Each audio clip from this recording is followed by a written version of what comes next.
নমস্কার। রান্না ভালোবাসিতে সবাইকে স্বাগত জানাই। আশা করি সবাই ভালো আছেন। এখন শীতকাল, শীতকালে সবার বাড়িতে কম বেশি পিঠে পুলি হয়। আজকে আমি পিঠে রান্না করব, পাটিসাপটা পিঠে দুরকম ভাবে রান্না করব। দুরকম ভাবে পাটিসাপটা পিঠে রান্না করব, তবে চলুন একটু দেখে নেওয়া যাক কিভাবে আমি পাটিসাপটা পিঠে তৈরি করি। একটা বোল নিয়েছি, বোলের মধ্যে চাল গুঁড়ো নিয়েছি একটা বাটির হাফ বাটি, ওই বাটিরই হাফ বাটি ময়দা নিয়েছি, সমপরিমাণে চাল গুঁড়ো আর ময়দা নিয়েছি, অল্প একটু নুন দিয়েছি, দিয়ে এটা ভালো করে মিশিয়ে নিলাম শুকনো উপকরণগুলো। এরপর অল্প অল্প জল দিয়ে একটা ব্যাটার তৈরি করে নেব। ব্যাটার তৈরি করতে করতে আমি আবারও বলছি, একটা লাইক দিয়ে দেখা শুরু করুন, আর ভালো লাগলে একটা কমেন্ট করুন, আর বন্ধুদের সাথে একটু শেয়ার করবেন। এই যে এরকম অল্প অল্প জল দিয়ে ব্যাটার বানিয়ে নেব। একসাথে বেশি জল দিয়ে দেব না, অল্প অল্প জল দিয়ে এই যে ব্যাটার বানিয়েছি। এখন একটু খেজুর গুড় দিয়ে দেব। আপনারা চাইলে খেজুর গুড়ের পরিবর্তে চিনি দিতে পারেন, কিংবা আখের গুঁড়ো দিতে পারেন। এই যে ব্যাটার রেডি হয়ে গেছে, এটা আমি 10 মিনিট মতো ফেটিয়ে নিয়েছিলাম, তারপর গুড় দিয়েছি। এই রকম হবে, বেশি ঘন বা পাতলা হবে না। পারফেক্ট ব্যাটার রেডি হয়ে গেছে। এখন এটা ঢেকে কিছুক্ষণ রেস্টে রেখে দেব। চলুন ততক্ষণে আমরা পুরটা বানিয়ে নিই। পুর তৈরি করার জন্য একটা কড়াই বসিয়েছি, কড়াইতে হাফ লিটার দুধ দিয়ে দেব। এই দুধটা দেওয়ার পর আমি অনবরত নাড়াতে থাকবো। সবসময় এটা নাড়াতে হবে, না হলে ওপর থেকে সর পড়ে যাবে। সেই জন্য এইভাবে নাড়াতে নাড়াতে দুধটা একটু ঘন করে নেব। দুধ ঘন হয়ে গেছে, এখন ওপর থেকে হাফ কাপ মতো মিল্ক পাউডার দিয়ে দিলাম। দিয়ে ওটা বেশ সুন্দর করে মিশিয়ে নেব। ভালো করে মিশিয়ে নেওয়া হয়ে গেলে 1 কাপ নারকেল কোড়া দিয়ে দেব। দিয়ে আবারও এটা ভালো করে মিশিয়ে নেব। একদম শুকনো শুকনো করে এটা তৈরি করে নিতে হবে। এখন এটা মিশিয়ে নেওয়া হয়ে গেলে এলাচের গুঁড়ো দিয়ে দেব, অল্প একটু এলাচের গুঁড়ো, আর খুব ছোট ছোট করে ভেঙে নেওয়া কাজু বাদাম আর আমন্ড বাদাম সেগুলো দিয়ে দেব। দিয়ে আবারও ভালো করে এটা মিশিয়ে নেব। মিশিয়ে নেওয়ার পর এতে খেজুর গুড় দেব।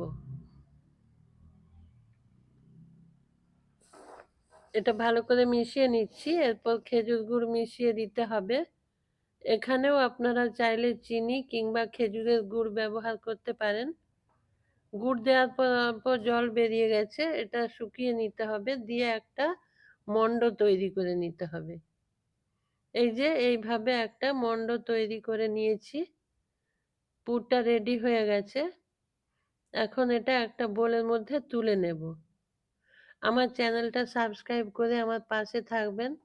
ডান দিকে বেল আইকনটা প্রেস করে দেবেন, তাতে সবার আগে আপনার কাছে নোটিফিকেশন যাবে আমার ভিডিওর। একটা ফ্রাই প্যান বসিয়ে দিয়েছি, আমি একটু ঘি ব্যবহার করব। একটু ঘি ব্রাশ করে দিলাম। এখানে আপনারা চাইলে সাদা তেল দিতে পারেন, আমি ঘি দিয়েছি, এতে ফ্লেভারটা আরো বেশি সুন্দর হবে। এরপর ঘি গরম হয়ে গেলে এই ব্যাটার থেকে 1 হাতা করে নেব, আর এইভাবে মাঝখানে দিয়ে দিয়ে গোল করে ছড়িয়ে দেব। দিয়ে ওটা 1 মিনিটের মতো কুক হতে দেব।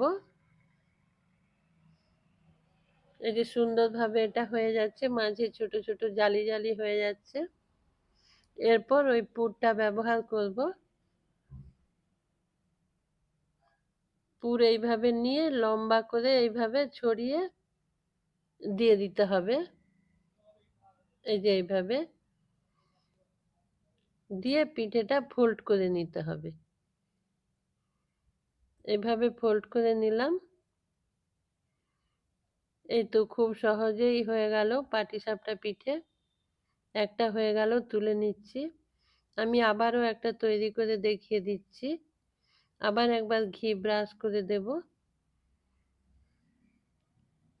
দিয়ে আবার ব্যাটার দিয়ে দেব। এভাবে গোল করে ছড়িয়ে দেব ব্যাটার। তারপর 1 মিনিট মতো রান্না করে নেব। দিয়ে পুর দিয়ে দেব মাঝখান থেকে, এভাবে লম্বা করে। দিয়ে আবারও এটা ফোল্ড করে নেব। আরও একটা পিঠে রেডি হয়ে গেল। এইভাবে আমি সমস্ত পিঠাগুলো তৈরি করে নেব। সব পিঠেগুলো তৈরি হয়ে গেছে। এখানেই আমার শেষ নয়, ওর থেকে অর্ধেকটা পিঠে আমি রেখে দেব।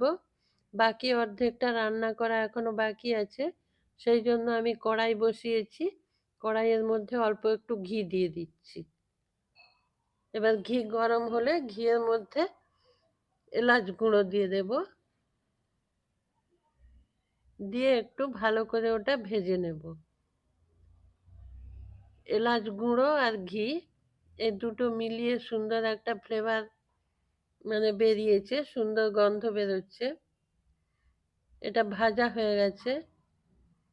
এখন এখানে আমি 500 গ্রাম বা হাফ লিটার দুধ দিয়ে দেব। দুধ দিয়ে দুধটা অনবরত নাড়াতে থাকবো, নাড়িয়ে ফুটিয়ে নেব। দিয়ে দুধটা একটু ঘন তৈরি করে নেব। এইভাবে দুধটা অনবরত নাড়াতে হবে, নাহলে ওপর থেকে সর পড়ে যাবে। এভাবে নাড়াতে নাড়াতে দুধটা একটু কমিয়ে নেব আর একটু ঘন তৈরি করে নেব।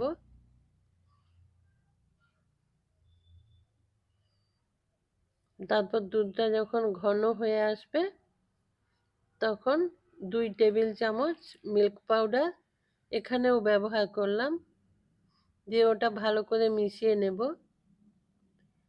1 চিমটি একটু অল্প নুন দিলাম।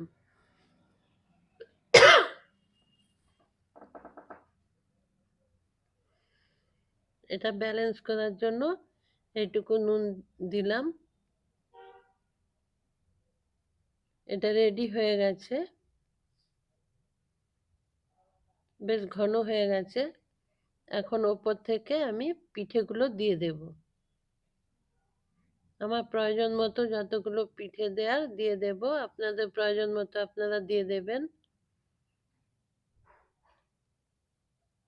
দিয়ে ওটা 1 থেকে 2 মিনিট ফুটিয়ে নেব। এটা বেশি সময় ধরে সেদ্ধ করার দরকার নেই। পিঠেগুলো একবার উল্টে উল্টে অন্য দিকটা দিয়ে দেব দুধের মধ্যে। এইভাবে একটু নাড়িয়ে দেব। রেডি হয়ে গেছে। এখন গ্যাস অফ করে দিচ্ছি। গ্যাস অফ করে দেওয়ার পর ওপর থেকে আমি এখন খেজুর গুড় দিয়ে দেব। দুধ ফুটন্ত অবস্থায় খেজুর গুড় দেব না, তাতে দুধটা ফেটে যাওয়ার সম্ভাবনা থাকে। সেই জন্য গ্যাস অফ করে আমি ওপর থেকে খেজুর গুড় দিয়ে দিলাম। আমার চ্যানেলটা সাবস্ক্রাইব করে আমার পাশে থাকবেন। ডান দিকের বেল আইকনটা প্রেস করে দেবেন। রেডি হয়ে গেছে পাটিসাপটা পিঠে। আপনারা এইভাবে পিঠে রান্না করে খেয়ে দেখবেন, কেমন লাগলো আমাকে কমেন্টে জানাবেন। ভালো লাগলে একটা লাইক করবেন। নমস্কার, ভালো থাকবেন সবাই, সুস্থ থাকবেন।